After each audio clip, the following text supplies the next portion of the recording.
So we just got out of an advanced screening of Beetlejuice Beetlejuice, and the embargo's lifted right when we got to watch it. So we can do our full review here, non-spoiler of course. Right. This movie is weird, it's wacky, it's funny, but it does lack the emotional heart that I did feel from many moments of the first movie, as well as some of the scary moments from the first movie. I feel like really none of that was here. Maybe one minor thing, but other than that, it did lack some of those scary things that was in the Beetlejuice movie. That's really in Tim Burton's old movies. That did seem to be kind of missing from this one. It did give me, and it could be just because Jenna Ortega was there, but it did give me some of the vibes that I felt seeing the trailers and stuff for Wednesday. And the writers for Wednesday were also the writers for this one as too. And then of course Tim Burton was, a part of it there. So it does bring some of that element of from that quirkiness that Wednesday has, and they brought it into Beetlejuice. Having the original characters back from the first film, I thought they did a great job with them. I laughed. I was happy to see all of them. It felt like as characters, they have grown, in this universe, this Beetlejuice universe, and seeing them together once again made my heart warm. Now, where my heart did not warm was some of the newer characters. I do feel like we're kind of just there to add a little bit of substance to the story itself, but there wasn't a whole lot of substance with those characters, with the exception of Willem Dafoe's character. Love his addition. Yeah, I feel like out of all of them, he felt like he was having a lot of fun with the character that he was playing. Like he was just all in Willem Dafoe style.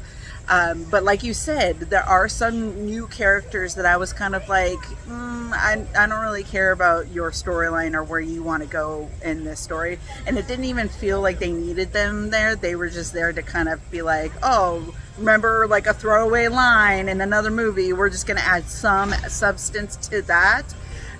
But other than that, it didn't really, play to the story that they were trying to tell. They didn't have as much impact as, of course, the original characters. The musically, I think that Danny Elfman's music was great in here because he added little extra layers and oomph to the themes that we know in the past. However, as for new music, I'd have to watch it again and pay more attention because nothing really stood out. There's musically from Danny Elfman, it does not hit on the incantation level. If you know the incantation track, there's nothing that great. Like, there is brilliance in that first Beetlejuice movie musically, and I do feel like musically it did not hit the mark like the original in this movie. Right. I was waiting for that one moment of music that I was like, oh, this really can, you could put Beetlejuice and this part of the song together and it would stand on its own. With the music choices as well. Everybody wants to know, daylight come and we won't go home. Is there something on that level? For some people, I think it's a memorable song. For other people that have no clue about the song, like I was sitting there singing it. I really like that song. But I'd say majority of the people don't know the song that is chosen, the big song that is chosen for this movie. Yeah. And there's a Weird Al version of that song that I'm going to listen to on our way back to Tucson. I didn't know that song either, so it didn't really hit me. Sure. It didn't really hit you, and I could tell. But for me, it did drag on a little bit long. Yeah.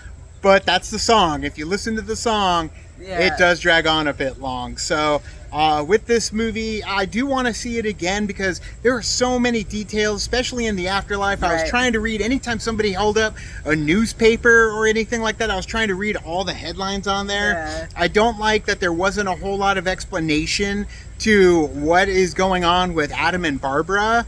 It's very much just kind of a throwaway. There really isn't much to it. Yeah. It takes about a good hour before we start popping in this movie. That is very true. It did feel like it dragged on a little bit at the beginning, but I think it was just for me wanting to kind of go, like, I wanted to be in the realm of the afterlife. I wanted to see all of that because you get to see more of that here. Yeah. And we kind of dragged on at the beginning where it's like, okay, I want to get to, so it did kind of drag on to as far as like picking up the pace where I was like, okay, yeah, I'm getting into it kind of thing. I love the stop motion animation. They use it fairly quickly in this movie, and I like the way that they used it.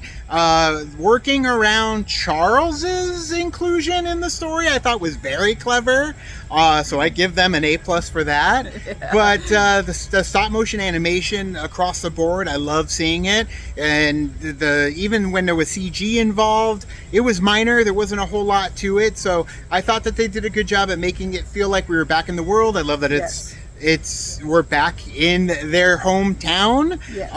And even the house, being back at the house, it takes about a good hour before you're really back in the house. Right. So like I said, it is wacky, it is silly. Yes. Michael Keaton, weird. We haven't even talked about Michael Keaton. Incredible. Yeah. Bob, my favorite character. Bob. Yeah. There is nothing after the credits.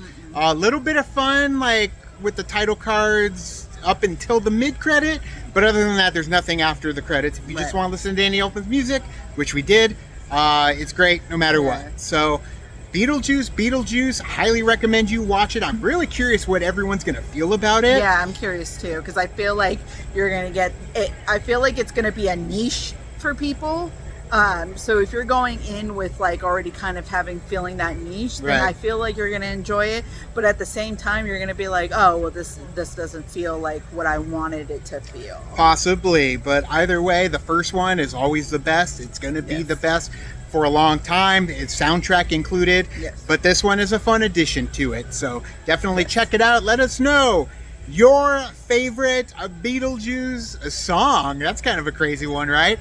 The Incantation is my favorite. You could even choose, what is it, the banana boat song? What's it called? Deo. Deo.